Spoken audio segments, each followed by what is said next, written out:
Good evening. It's great to have you with us on this Friday night. I'm Whit Johnson in for David.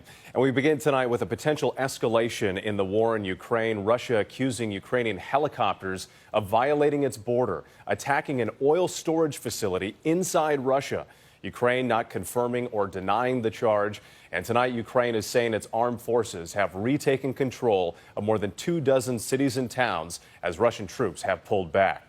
Russia's Ministry of Emergencies releasing this video of the oil depot on fire in Belgorod, about 20 miles from Ukraine. In these verified videos posted online, you can see 2 airstrikes in the distance there. And in this one, helicopters flying near where those strikes hit. And tonight, new images of the destruction in those towns that Ukraine has taken back. The Kyiv suburb of Irpin, a ghost town. Nearly every home shattered and burned. But it's far worse in Mariupol, a city Russia has said it won't leave. Russian-backed soldiers waging urban warfare. And the city under rocket fire for weeks now. 100,000 people are still trapped there with no food, power, or heat. A Red Cross evacuation convoy set out for Mariupol today with dozens of buses, but they were turned back. ABC's James Longman leads us off in Kyiv.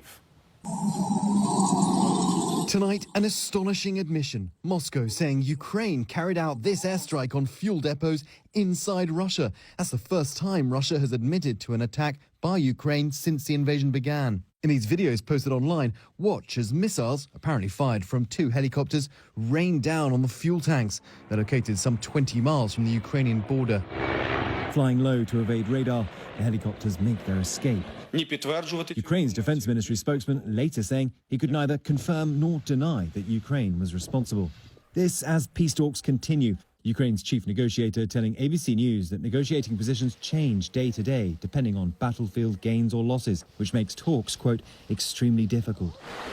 Ukrainian forces claiming to have beaten back the Russians in towns and villages across this country. Despite consistent shelling, like at this airport near Kyiv, Russian troops have moved back from the capital. These areas show the closest the military got to Kyiv compared with today. But Ukrainian President Zelensky acknowledging that the situation in the south and Donbass regions remain difficult. Further complicating his war efforts, the president has fired 2 high-ranking members of the Ukrainian Secret Service. In his latest address, he called them traitors. And in Mariupol, the nightmare continues. Russian-backed soldiers laying waste to the city with grenade launchers. And terrified citizens shelled. Here, wandering through the aftermath, streets now littered with rubble. For days, a large evacuation for the city has been stalled. The Red Cross saying arrangements and conditions made it impossible to proceed. At Chernobyl, from which Russian troops have now fled, officials say that radiation levels around the decommissioned nuclear plant are normal, although movement of heavy military vehicles may have caused higher levels of localized radiation as Russian forces left the area. We heard about the possibility of some personnel being contaminated, but we don't have any confirmation about that. Outside the capital, a Ukrainian patrol have recently recaptured Irpin. There is still danger here. Now a ghost town of burnt-out buildings. Residents who stayed described the horror they witnessed.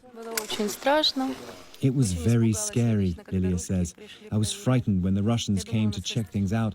I thought they'd execute us. Lilia and her son Artur were afraid to leave during the Russian occupation. She says now that the Russians are gone, the city is quiet. When our army came, then I fully understood. We have been liberated, she says. It was happiness beyond imagination.